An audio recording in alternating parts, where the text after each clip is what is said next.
2012 yılında satranç dünyasının en prestijli turnuvalarından biri 40. Satranç Olimpiyatı İstanbul'da düzenlendi. Dünyanın en güçlü milli takımları bir araya gelirken 5. turda satranç tarihinin iki devi karşı karşıya geldi. Eski dünya şampiyonu Vladimir Kramnik ve o dönem dünyanın 2 numarası olan Levon Aronian. Bu maç sadece iki oyuncunun mücadelesi değildi, aynı zamanda Rusya ile Ermenistan arasında zirve yarışıydı. Hazırsanız oyuna başlayalım. D4.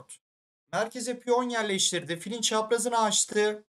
D5. Merkez mücadelesine dahil oluyor. Filin çaprazını açtı.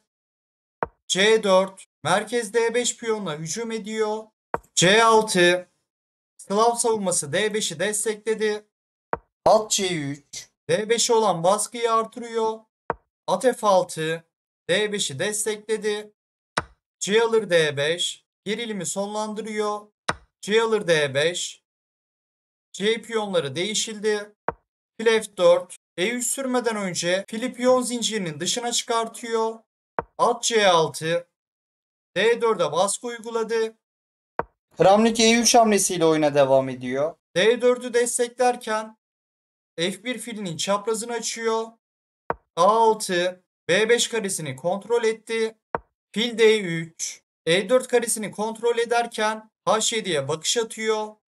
G6. G7 karesinde fili için yer açtı. H3. G4 karesini kontrol ederken fili için H2 karesinde yer açtı. Fil F5. Kramnik burada fil alır F5 yapabilirdi ama rakibin E4 kontrolünü artırmasını istemiyor. Oyun at F3 hamlesiyle devam ediyor. Atını geliştir. Ok hazırladı. Fil alır D3. Fili aldı. Vezir alır D3. Fili yiyerek vezirini gelişti. Fil G7. Fili uzun çapraza yerleştiriyor. Kısa rok şah güvenliğini sağlarken kaleler arasındaki bağlantıyı kurdu. Kısa rok şahını güvenli konuma getirdi. Kale FC1. Kalesini açık C dikeyine getirdi. F1 karesindeki kalesini C dikeyine getirmesinden anlıyoruz ki A1 karesindeki kalesini A ya da B dikeyinden kullanmak isteyecek. E6. D5'i destekledi. At A4. At C5'e yerleşip A6 ve B7 piyonlarına baskı oluşturabilir ama E4'ün kontrolünü bıraktı. At E4. Atın E4 kontrolünü bırakmasını fırsata çeviriyor ve merkez E4 karesine atını yerleştiriyor. At C5. B7'ye ve E4 atına baskı uyguladı. At alır C5. Atı kırıyor. Kale alır C5. Atlar değişildi. Kramnik C1 karesinde diğer kalesine yer açtı. Vezir D7. Vezirini gelişti. Kaleler arasındaki bağlantıyı kurdu. Kale A C1. Açık C dikeyinde kalelerini çiftliyor. Kale F C8. Kalesini açık C dikeyine getirdi. A3. B4 karesini kontrol ediyor. Fil F8. Kaleyi istedi. Kale 5 C2. Kale tehditten çıkıyor. F6. E5 ve G5 karelerini kontrol ediyor. F3'teki atın seçenekleri sınırlı. At D2. Kramnik atını vezir kanadına aktarıyor. Fil D6. Filleri değişmek istedi. Fil alır D6. Fili alıyor. Vezir alır D6. Filler değişildi. At B3. At A5 ve C5 karelerine bakıyor. Kale C7.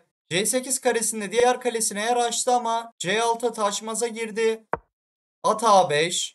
Açmazdaki C6 atına saldırıyor. At alır A5 yapılırsa Kramnik kale alır C7 hamlesiyle kalite öne geçer. Kale A C8.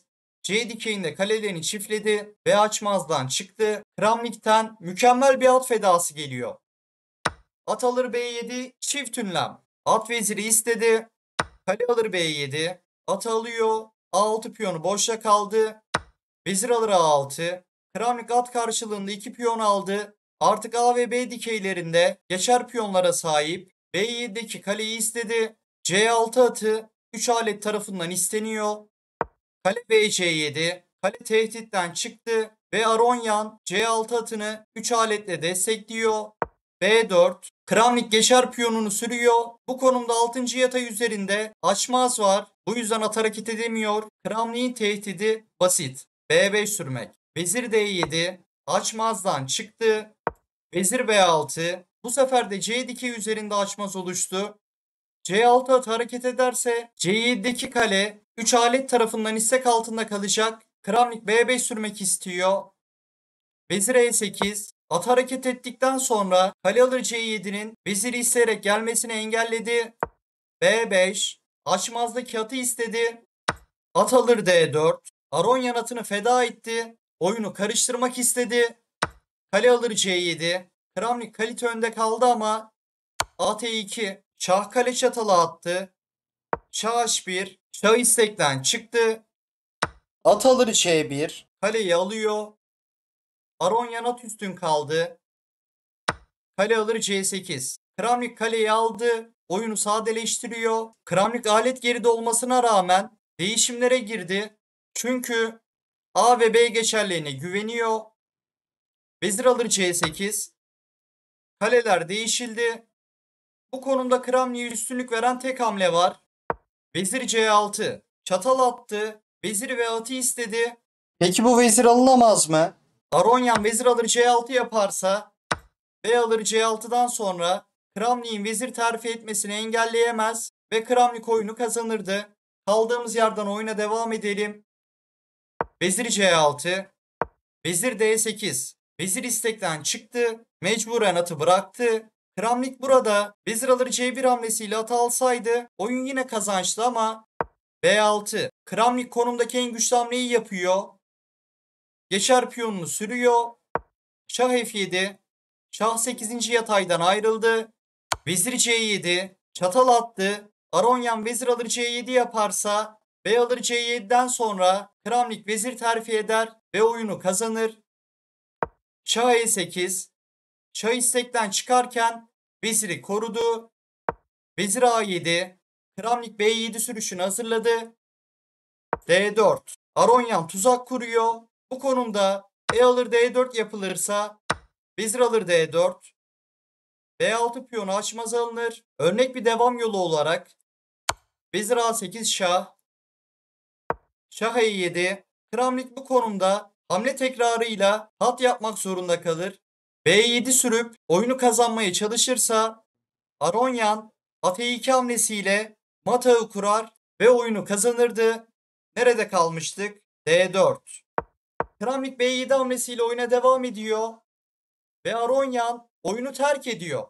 Kramnik B8 hamlesiyle bir hamle sonra vezir terfi edecek. Aronyan'ın yapabileceği bir şey yok. Analizi beğendiyseniz videoyu beğenip kanala abone olabilirsiniz. Sonraki videoda görüşmek üzere.